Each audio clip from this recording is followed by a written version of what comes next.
Hello friends, எப்படி இருக்கீங்க? Welcome to Karthik Show. ரொம்ப நாள் ஆச்சு நம்ம சேனல்ல நான் வீடியோ போஸ்ட் பண்ணி கிட்டத்தட்ட 6 மாசமா இந்த வீடியோ போஸ்ட் பண்ணல. சில பர்சனல் ரீசன்ஸ்னால இந்த வீடியோவை போஸ்ட் பண்ண முடியல. எனிவேஸ் இன்னைக்கு நம்ம இந்த வீடியோல ரெண்டு முக்கியமான இன்ட்ரெஸ்டிங்கான டாபிக் பத்தி பார்க்க போறோம். முதல்ல 2025ல ஏஐ துறையில ரொம்ப ட்ரெண்டிங்கா இருக்க போற ஒரு டாபிக் ஏஐ ஏஜென்ட்ஸ் பத்தி பார்க்கலாம். இந்த ஏஐ ஏஜென்ட்ஸ்னா என்ன, அது எப்படி வேலை செய்யுது, ஏன் 2025ல இது ரொம்ப ட்ரெண்டிங்கா இருக்க போகுது அப்படிங்கறத பார்த்துட்டு ரெண்டாவது நம்ம பார்க்க போற விஷயம் இந்த வளர்ந்து வரும் ஏஐ துறையினால மனிதர்களின் வேலை வாய்ப்புக்கு ஆபத்து இருக்கு. AI will take over human jobs அப்படின்னு சொல்றாங்களே, இது உண்மையா? இதை பத்தின சில கருத்துக்களையும் நான் பதிவிடலான் இருக்கேன். சோ ஏஐ துறையில ஆர்வமுள்ள அனைவருக்கும் கண்டிப்பா இந்த வீடியோ யூஸ்ஃபுல்லா இருக்கும் நம்புறேன். வீடியோக்குள்ள போலாம். Stay tuned.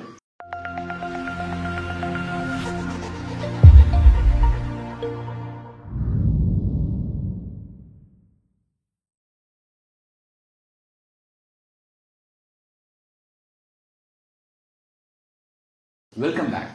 முதல்ல நம்ம ஏஐ ஏஜென்ட்ஸ் அப்படின்னு என்னன்னு பார்க்கலாம். இப்போ ஒரு ப்ரோக்ராம் தானாக சிந்தித்து செயல்பட்டு மேலும் மனிதர்கள் போலவே புதிய புதிய விஷயங்களை கற்றுக்கொள்ளும் திறன் கொண்டதா இருந்தா எப்படி இருக்கும்? அப்படிப்பட்ட ப்ரோக்ராம்ஸால உருவாக்கப்பட்ட ஒரு அப்ளிகேஷனை தான் ஏஐ ஏஜென்ட்ஸ் அப்படின்னு சொல்லுவாங்க. இப்போ நீங்க யோசிச்சு பாருங்க, உங்களுக்கு ஒரு டிஜிட்டல் அசிஸ்டன்ட் இருக்காங்க. இந்த பிஏ பர்சனல் அசிஸ்டன்ஸ் அப்படின்னு சொல்லுவாங்க. அந்த மாதிரி ஒரு டிஜிட்டல் அசிஸ்டன்ட் உங்களுக்கு இருக்காங்கன்னு வச்சுக்கோங்க. இந்த டிஜிட்டல் அசிஸ்டன்ட் கிட்ட நீங்க ஏதாவது ஒரு வேலை செய்ய சொன்னா அந்த வேலையை செய்யறது மட்டும் இல்லாம உங்களுக்கு ஏதோ பிரச்சனை அப்படின்னு நீங்க சொல்லிட்டீங்கன்னா அந்த பிரச்சனையை எப்படி சால்வ் பண்ணலாம்னு பல ஆங்கிள் யோசிச்சு அதுக்கு ஒரு ஆப்டிமல் சொல்யூஷனை கொண்டு உங்க முன்னாடி கொடுத்தா எப்படி இருக்கும்? அப்படிப்பட்ட ஒரு அப்ளிகேஷன் தான் ஏஐ ஏஜென்ட். இப்போ உங்கள நிறைய பேர் கண்டிப்பா அலெக்சா, சிரி இல்ல இந்த கூகுள் அசிஸ்டன்ஸ் போன்ற வாய்ஸ் அசிஸ்டன்ஸை பயன்படுத்திருப்பீங்க. சோ இந்த டிவைஸ் இயங்குற அப்ளிகேஷன்ஸ் எல்லாம் ஒரு ரியாக்டிவ் அப்ளிகேஷன் அப்படின்னு சொல்லுவாங்க. இப்ப நீங்க ஒரு கேள்வி கேட்டீங்கன்னா அதுக்கு ஒரு ரியாக்ஷனா அது பதில் கொடுக்கும். அப்படி கொடுக்கிற பதில் பாத்தீங்கன்னா அந்த அப்ளிகேஷன்ல ப்ரோக்ராம் செய்யப்பட்ட நாலேஜை வச்சு என்ன கேள்வி கேட்கீங்களோ அதுக்கு நிகரான பதில அது தேர்ந்தெடுத்து கொடுக்கும். கண்டிப்பா நீங்க கவனிச்சிருப்பீங்க, இந்த வகையான வாய்ஸ் அசிஸ்டன்ஸ் எல்லாம் ரொம்ப அக்யூரேட்டா பதில் கொடுக்கறது கஷ்டம். சம்பவம் அது ஒரு யூஸ்ஃபுல்லான ஒரு அசிஸ்டன்ட் மாதிரி இருக்குமே தவிர அதனால பக்காவா நீங்க எதிர்பார்க்கலவு உங்க கூட இன்டராக்ட் பண்ணி பதில் கொடுக்க முடியாது.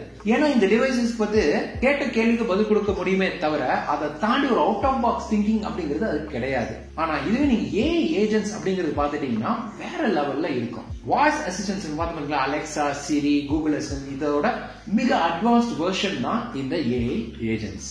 இந்த ஏஐ ஏஜென்ட்ஸ் பாத்தீங்கன்னா ரொம்ப ப்ரோஆக்டிவா இருக்கும். ப்ரோஆக்டிவ் அப்படின்னு நான் சொல்லும்போது சொல் புத்தி மட்டும் இல்லாம சுய புத்தி இருக்கும்னு சொல்லலாம். இப்ப நீங்க அதுகிட்ட ஒரு வேலையை கேட்டீங்கன்னா அதை இப்படி பண்ணு அப்படி பண்ணு அப்படின்னு சொல்லி நீங்க தொடர்ந்து கமாண்ட்ஸ் கொடுத்து அதை வழி நடத்த தேவையில்லை. இதுதான் ஒரு ப்ராப்ளம் அப்படின்னு நீங்க அதுகிட்ட சொல்லிட்டீங்கன்னா அதுவே போய் அந்த ப்ராப்ளம்கான சொல்யூஷனை கண்டுபிடிச்சு கொடுக்கும். ஒருவேளை அதை தவறு செஞ்சதுன்னா அந்த தவறு ஏன் நடந்தது அப்படிங்கறத கத்துக்கிட்டு அடுத்த டைம் பண்ணும்போது அந்த தவறை செய்யாம பண்ணும். இந்த அளவு தன்னோட அறிவை போக போக வெளியேற்றிக் கொள்ளும் திறன் கொண்டது இந்த ஏஐ ஏஜென்ட்ஸ்.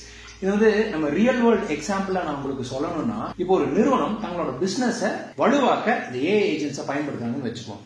இந்த ஏஐ ஏஜென்ட் என்ன பண்ணும்னா அந்த பிசினஸ் சம்பந்தப்பட்ட எல்லா தகவல்கள் டேட்டாவை எல்லாம் எடுத்து அனலைஸ் பண்ணி அந்த டேட்டால இருக்க ட்ரெண்டை கண்டுபிடிச்சு இந்த பிசினஸ்ல எங்க எப்படி மாற்றம் செஞ்சா ப்ராஃபிட் வரும் அப்படிங்கிற ஸ்ட்ராட்டஜியை கண்டுபிடிச்சு எங்க மார்க்கெட்டிங் பண்ணலாம், என்ன மாதிரியான மார்க்கெட்டிங் கேம்பெயின் உருவாக்கலாம் அப்படிங்கிற ரிப்போர்ட்டை கொடுத்து இந்த மாதிரி பல விஷயங்களை கண்டுபிடிச்சு அந்த கம்பெனியோட ப்ராஃபிட்டை அதிகப்படுத்த உதவும். இதை இன்னொரு சுவாரஸ்யமான எக்ஸாம்பிள் நான் சொல்லணும்னா, நிறைய பேர் கண்டிப்பா இந்த வீடியோ கேம்ஸ்ல விளையாண்டு இருப்பீங்க. இந்த கேமிங் இண்டஸ்ட்ரியில ஒரு ஏஐ ஏஜென்ட் பயன்படுத்துறாங்கன்னா அந்த ஏஐ ஏஜென்ட் என்ன பண்ணுனா அந்த கேமுக்கான தேவையான ஃபுல் என்விரான்மெண்ட், விர்ச்சுவல் என்விரான்மெண்ட்டை உருவாக்க அதனால முடியும். ஒரு கேமுக்கு தேவையான ஸ்டோரி லைனை உருவாக்க முடியும். எங்க எந்த கேரக்டர்ஸை கொண்டு வரலாம் அப்படிங்கறத அதனால நிர்ணயிக்க முடியும். கேரக்டர் டிசைனிங் பண்ண முடியும். இந்த மாதிரி ஒரு கேமிங் துறையில ஒரு ஏஐ ஏஜென்ட் பயன்படுத்தும் போது இந்த மாதிரி பல விஷயங்களை அதனால செயல்படுத்த முடியும். 2025 பொறுத்தவரை இந்த ஏஐ ஏஜென்ட்ஸ்க்கு ஏன் இவ்வளவு ஹைப் இருக்கு அப்படிங்கிறது பாத்தீங்கன்னா, இதுவரைக்கும் இந்த ஏஐ ஏஜென்ட்ஸ் அப்படிங்கிறது ஆராய்ச்சியாளர்கள் மத்தியில ஒரு எக்ஸ்பெரிமெண்டலான விஷயமா தான் இருந்தது. அதாவது ரிசர்ச்ல பண்ணிருப்பாங்களே தவிர இவங்க நிஜ வாழ்க்கையில இதை செயல்முறைப்படுத்தல. ஆனா 2025ல பல்வேறு துறைகளை சேர்ந்த பல நிறுவனங்கள் இந்த ஏஐ ஏஜென்ட்ஸை அவங்களோட ரியல் வேர்ல்ட் அப்ளிகேஷன்ஸ்ல பயன்படுத்தலாம்னு முன்வந்துள்ளாங்க. இதனாலதான் பல சாஃப்ட்வேர் நிறுவனங்கள் இந்த ஏஐ ஏஜென்ட்ஸை இம்ப்ளிமெண்ட் பண்றதுல ஆர்வம் காட்டி வராங்க. இந்த மாதிரி பல நிறுவனங்கள் ஏஐ ஏஜென்ட்ஸை பயன்படுத்தும் போது இண்டஸ்ட்ரியில இது வந்து ஒரு பெரிய ரெவல்யூஷனை உருவாக்க போகுது. ஆரம்ப காலங்களில் ஏஐ ஏஜென்ட்ஸ் வந்து சில தவறுகள் செய்யலாம். ஆனா காலப்போக்கில் நான் முன்னாடியே சொன்ன மாதிரி தான் செய்த தவறுகளை காரணங்களை கண்டறிந்து அதுல இருந்து பாடங்களை கற்றுக்கொண்டு இந்த ஏஐ ஏஜென்ட்ஸ் வந்து ரொம்ப ஸ்மார்ட்டான ஏஜென்ட்ஸா இவால்வ் ஆகும், அதாவது பரிணாம வளர்ச்சி அடையும். இந்த வளர்ச்சி பல்வேறு துறைகளை சார்ந்த நிறுவனங்களில் ஒரு புரட்சியை உண்டாக்கும் என்பதில் மாற்று கருத்தே கிடையாது. சரி, இந்த ஏஐ ஏஜென்ட்ஸை பத்தி நம்ம பார்த்துட்டோம், அதோட திறமைகளை நான் சொன்னேன். இதெல்லாம் நீங்க கேட்கும்போது உங்களுக்கு ஒரு கேள்வி வரலாம், ஏன்னா இந்த ஏஐ ஏஜென்ட்ஸ் இவ்வளவு வேலை செய்யுமா, இதனால மனிதர்களின் வேலை வாய்ப்புக்கு பிரச்சனை வருமா, will AI take over human jobs, அதுலயும் முக்கியமா இந்த ப்ரோக்ராமர்ஸ், கோடர்ஸ், டிசைனர்ஸ் இந்த மாதிரி வேலை வாய்ப்புகளுக்கு பிரச்சனை வருமா அப்படின்னு நீங்க கேட்கலாம். வாஸ்தவமான கேள்விதான். ஆனா என்னதான் இந்த ஏஐ வந்து சில வேலைகளை ஆட்டோமேட் செய்ய பயன்படுத்தப்பட்டாலுமே இதனால ஒரு வேலையை 100% எடுத்தோம் முடிச்சோம் அப்படின்னு பண்ணிட முடியாது. நீங்க வரலாற்றை பாத்தீங்கன்னா எப்பெல்லாம் ஒரு புதிய டெக்னாலஜி வந்து இண்டஸ்ட்ரியல் ரெவல்யூஷனை கொண்டு வருதோ கூடவே நிறைய புதிய வேலை வாய்ப்புகளையும் அது கொண்டு வரும். கண்டிப்பா சில வேலை வாய்ப்புகள் போகும், ஆனா அதே சமயம் அதை விட அதிக வருமானம் தரக்கூடிய வேலை வாய்ப்புகள் புதிதாக உருவாக்கப்படும். எடுத்துக்காட்டுக்கு இந்த இன்டர்நெட் அப்படிங்கிறது அதிகமா புழக்கத்துக்கு வந்ததுக்கு அப்புறம் நிறைய வேலைகளுக்கு பிரச்சனை வந்தது. Postal services, travel agents, newspapers, CD, DVD இந்த மாதிரி விஷயங்கள்லாம் வந்து டிமாண்ட் குறைய ஆரம்பிச்சது. ஆனா அதே சமயத்துல என்னென்ன புதிய வேலை வாய்ப்புகள் வந்ததுன்னு பாத்தீங்கன்னா web development, digital marketing, e commerce அப்படிங்கிற அதிக வருமானம் தரக்கூடிய புதிய புதிய வேலை வாய்ப்புகள் உருவாக்கப்பட்டது. அப்ப எல்லாரும் என்ன பண்ணாங்க, அந்த புதிய வேலை வாய்ப்புக்கு ஏற்ப தங்களோட அறிவை வளர்த்துக்கிட்டாங்க, அதுக்கு சம்பந்தமான படிப்புகளை படிச்சாங்க, நிறைய வேலைகள் நிறைய பேருக்கு கிடைச்சது, நிறைய சம்பளம் கிடைச்சது இல்லையா. அதே மாதிரி இந்த ஏஐ அப்படிங்கிறது இண்டஸ்ட்ரியில ஒரு ரெவல்யூஷன் உருவாக்கும் போது இதற்கு என்ன வேணும் அப்படிங்கறத நம்ம தெரிஞ்சுக்கிட்டு அதை நம்ம கத்துக்கிட்டு நம்ம அதுக்கேற்ப அடாப்ட் பண்ணிட்டோம்னா கண்டிப்பா நம்மளால இந்த ஏஐ துறையில நம்மளோட வேலைகளை தக்க வச்சு கொள்ள முடியும். இந்த ஏஐ ஏஜென்ட்ஸ் எப்படி எல்லாம் பயன்படுத்தலாம், இந்த ஏஐ ஏஜென்ட்ஸ் வந்து எந்த வகையில அதோட பலம் இருக்கு, அதை பயன்படுத்தி நம்ம வேலையை எப்படி வேகப்படுத்திக்கலாம், நமக்கு இருக்கிற இந்த ரெப்படிட்டிவ் டாஸ்க் எல்லாம் எப்படி வந்து ஆட்டோமேட் செய்யலாம், அதையெல்லாம் நீங்க தெரிஞ்சுக்கிட்டு உங்களோட சிந்தனைகளை ஒரு கிரியேட்டிவிட்டி, இனோவேட்டிவ்னஸ், அதாவது மனிதர்களின் ஸ்பெஷல் திறமையே இந்த இனோவேட்டிவ்னஸ், கிரியேட்டிவிட்டி தான். அதுல நீங்க அதிக நேரம் செலுத்தினீங்கன்னா உங்களோட வேலையில எந்த பிரச்சனையும் வராது. எப்பவுமே இந்த ஏஐக்கு நம்மள மாஸ்டரா இருப்போம்.